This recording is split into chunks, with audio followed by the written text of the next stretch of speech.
ज़्यादातर लोग क्या कहते हैं, फलां को बनाने का, चलो ठीक है, इत्तेफाक। ये उसूली गलत है। एक अगर इस बात को अगर समझे तो बहुत बड़ा मसला हल होगा। वो ये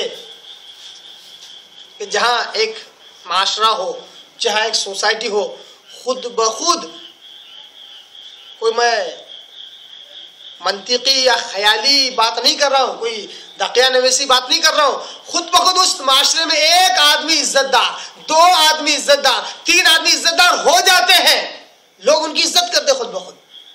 ऐसे ही वो आदमी उनका अमीर और खलीफा मुकर्रर हो जाता है। होता है ऐसे।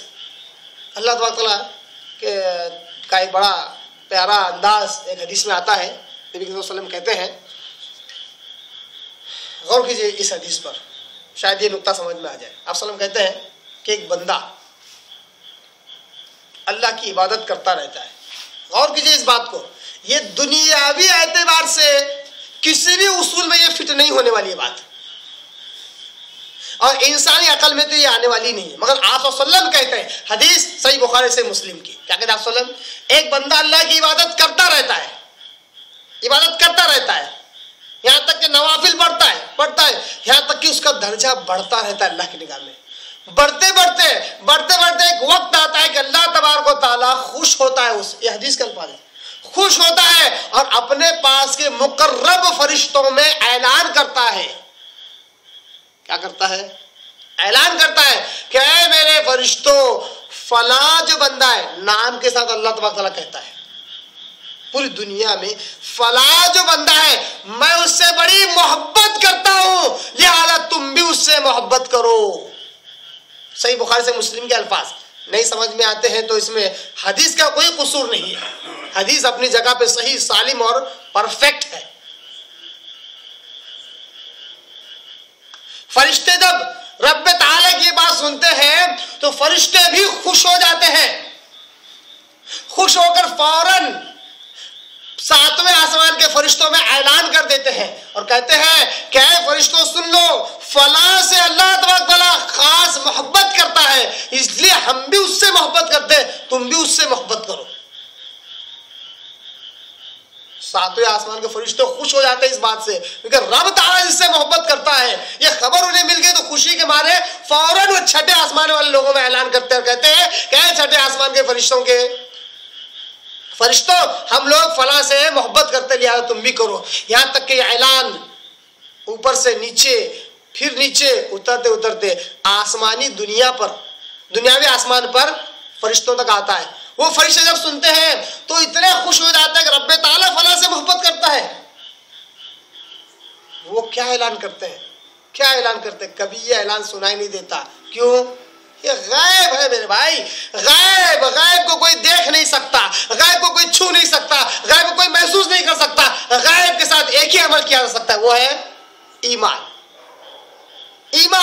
ईमान रखना होगा इस पर कि वो दुनियावी आसमान के फरिश्ते ऐलान करते हैं, ऐ दुनिया के लोगों, इसमें कोई मुस्लिम, काफिर, यहूदी, ईसाई, सिख, बुद्धिस्ट कोई फर्क नहीं, ऐ दुनिया के लोगों, अल्लाह तबारक व तआला उसके फरिश्ते फला से मोहब्बत करते हैं,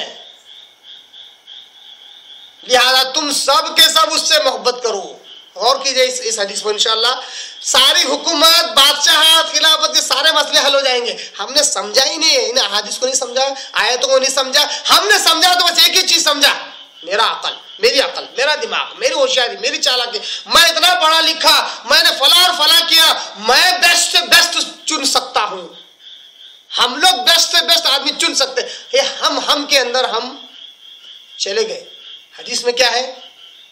ऐ लोगों फला से मोहब्बत करो, तो हदीस में आता है कहते हैं सारे इंसानों के दिल उसकी तरफ मरऊब हो जाते हैं, इल्तिफात करते हैं, पलटते हैं, लोग खुद ब खुद उससे मोहब्बत करना शुरू होते हैं। इसलिए दूसरी हदीस रसूल ने कहा कि रहमान की 2 उंगलियों के दरमियान सारे इंसानों के दिल है, अल्लाह जिस दिल को चाहता है उस वक्त पलट देता है, जब चाहता है तब उस दिल को पलट देता है। फला के ताल्लुक से नफरत थी, अल्लाह ताला एक ऐसा प्यारा सा ख्याल उसके दिल में पैदा हो जाता है कि वो नफरत मोहब्बत बदल जाती है। ये करने वाली जात अल्लाह की है। यही वजह है कि माई आयशा रज़ियल्लाहु अन्हा के सामने एक सहाबी रसूल आते हैं, पूछते हैं कि माई आयशा रज़ियल्लाहु, आप आप अल्लाह ताला से सबसे ज्यादा कौन सी दुआ करते थे?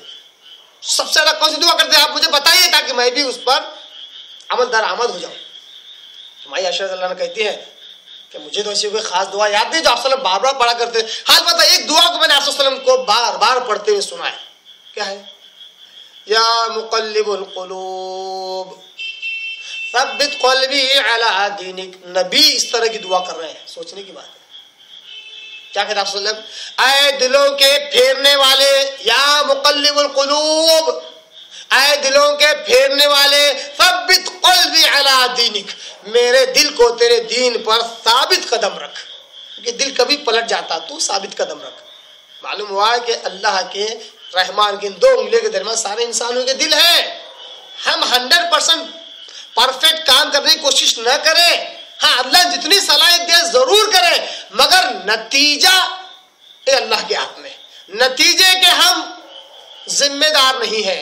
आज जितने भी जगह पर इस किस्म की वोटिंग होती है, इस किस्म के सिस्टम होते हैं, इतना परफेक्ट सिस्टम बनाने की कोशिश करते हैं, इतना परफेक्ट सिस्टम बनाने की कोशिश करते हैं कि प्लानिंग में एक महीना गुजर जाता है, सिर्फ प्लानिंग में। मैं कहता हूं ऐसी प्लानिंग की क्या अहमियत है जो इम्प्लीमेंट ही ना हो? है कोई अहमियत? इम्प्लीमेंट ही नहीं हो रहा है, उसका निफाज ही नहीं हो रहा है, तो ऐसी तदाबीर की अहमियत क्या है? तो बेहतर है वो तदाबीर इख्तियार किए जाए जो हल्के फुल्के छोटे हो, मगर उसका निफाज हो सके, ताकि उसके अंदर गलतियां फिर इस्लाह हो, गलतियों की इस्लाह हो। इस तरह सिस्टम बनता है, इस तरह सिस्टम डेवलप होता है। सिस्टम एक ही बार में परफेक्ट कभी नहीं बनता है, क्योंकि ये दुनिया है, इसका सिस्टम चलाने वाला अल्लाह तबारक व तआला है। अल्लाह ने जिस तरीके से परफेक्ट इस दुनिया का निजाम अल्लाह ने बनाया, वैसा कोई नहीं कर सकता है। आज इंसान इस